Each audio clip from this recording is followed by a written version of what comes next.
നമസ്കാരം. നമ്മുടെ strawberry beauty collections Kanjirappally ഈ ഓണത്തിന് ചെറിയൊരു ഗിഫ്റ്റ് തരാനായിട്ട് ഉദ്ദേശിച്ചിട്ടുണ്ട്. അപ്പൊ ഞാൻ ചോദിക്കുന്ന ചോദ്യത്തിന് ആൻസർ പറയണം. ഞാൻ ആരാണെന്ന് മനസ്സിലായോ? മാവേലി. അപ്പോ വാമനനായി അവതരിച്ച മഹാവിഷ്ണു എത്ര അടി മണ്ണാണ് ഭിക്ഷയായി എന്നോട് ചോദിച്ചത്?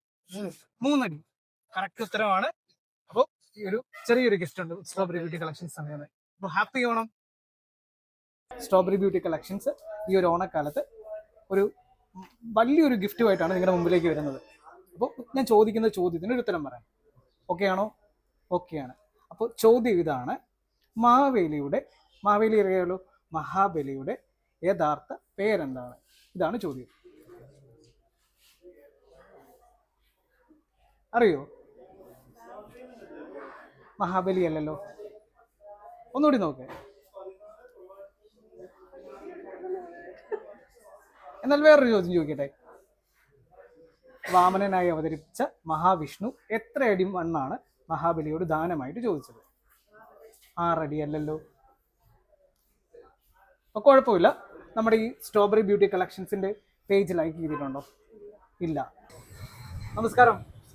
നമ്മുടെ ഈ പ്രാവശ്യത്തെ ഓണം പ്രമാണിച്ച് സ്ട്രോബെറി ബ്യൂട്ടി കളക്ഷൻസും മാവേലിയും ചേർന്നൊരു അടിപൊളി ഗിഫ്റ്റാണ് നിങ്ങൾക്ക് തരാനായിട്ട് ഉദ്ദേശിച്ചിരിക്കുന്നത്.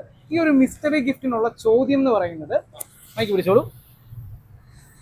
റെഡിയാണോ? ചോദ്യം കേൾക്കാൻ റെഡിയാണോ? ഒരുപാട് പേരോട് ഞങ്ങൾ ചോദിച്ചു, ആരും ഉത്തരം പറഞ്ഞില്ല. മഹാബലിയുടെ മകന്റെ പേരെന്താണ്? മഹാബലിയുടെ മകന്റെ പേര് ക്ലൂ ഉണ്ടോ? ക്ലൂ എന്ന് പറയുന്നത് നമ്മുടെ കേരളത്തില് ഒരു ഡാം ഉണ്ട്. ഒന്ന് ആലോചിച്ച് നോക്കോ. കേരളത്തിലെ ഡാം ഏത് ജില്ലയിലെ ഡാം ആണെന്നറിയോ? ഏത് ജില്ലയാണെന്ന് പറഞ്ഞാൽ പെട്ടെന്ന് പറയും. അപ്പം ഒന്ന് ആലോചിച്ച് നോക്ക്. ബാണാസുര ഡാം ആണോ? Very good. ബാണാസുര ഡാം ആണ് ഉത്തരം. അപ്പൊ നമ്മുടെ സ്ട്രോബെറിയുടെ പേജ് ഫോളോ ചെയ്യുന്നുണ്ടോ? ഇൻസ്റ്റഗ്രാമില് ഫോൺ ഉണ്ടോ?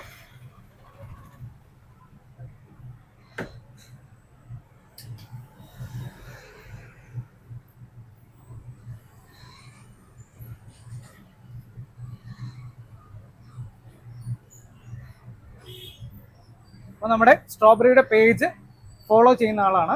പേരെന്തായിരുന്നു? എന്റെ പേര് മുനീർ അല്ലേ? അവസാനത്തെ 2 വീഡിയോസ് ലൈക്ക് ചെയ്തിട്ടുണ്ടോ? ഉണ്ട്. അപ്പൊ സ്ട്രോബെറിയുടെ സൂപ്പർ ഫോളോവർ ആണ്. ഭാഗ്യവാൻ.